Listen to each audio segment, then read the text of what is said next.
Hey guys, some of you might have remember seeing this video before. This guy Elio Madonia, incredible man. His website, the Samaritan Foundation, it says that his foundation has created 9 villages that contain a total of 1,000 homes.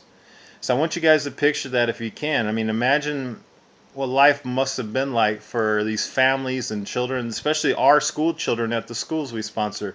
Imagine what life must have been like before the Samaritan Foundation came in and built their homes. If you saw some of the images when he went into the homes and visited the families before the block wall homes, I want you to imagine each one of the kids at the schools that we support living in a home like that.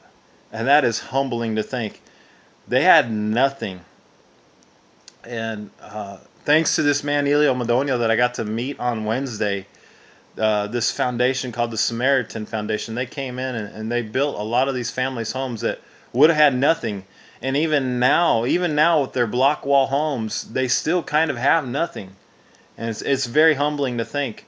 I feel a little bad personally because on Tuesday was the day we went to visit our sponsor kids, and we were encouraged to bring a gift for our sponsor kids. And here I am thinking, Gerald had mentioned, well, what about my kid? Does he have any brothers or sisters? I want to get them a gift too.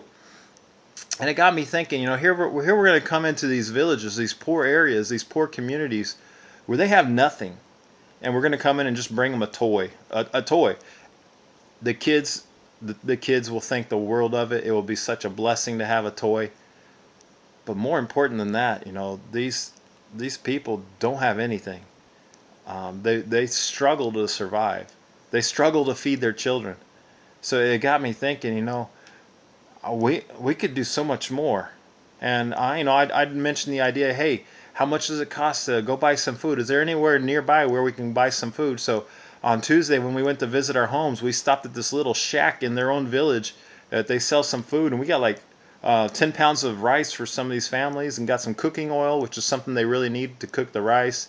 And I got some pan, and I took that down to his Marilyn's house and Ruby's house and gave them 10 pounds of rice and some bread and some oil. And it felt so much joy inside of me being able to give them more than just a toy. The kids love the toys, but what happens if the toy breaks? Us in America, we get bored of a toy after like a couple days, right? Imagine being able to feed a family for a week with 10 pounds of rice and some cooking oil and some bread. It's humbling. So here's this man. I got to meet him on Wednesday, Ilia Madonia, and it was so humbling to think, where would these families be right now? What would their living conditions be like before this man came in? And I just want you guys to think about it. I want to encourage you guys to let's step up our support for these children. Let's increase our giving.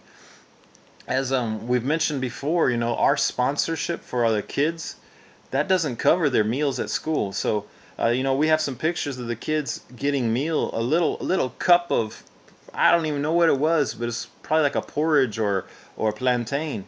And there they are, folding their hands and praying and thanking God for that little cup. With smiles on their face and sincerity in their heart, they're praying and just thanking God for that little cup of food that they were going to have. And most of them haven't had anything to eat until last night's dinner. So I want to encourage you guys. Let's increase our giving. Let's even support the program they call Nutro Niños, which is like $80 for one child for the whole school year. We'll feed them at school. And food is linked to good grades. If you have an empty stomach, you can't focus on your work. I love you guys. Let's do something special for our children that we're sponsoring. All right. Bye bye.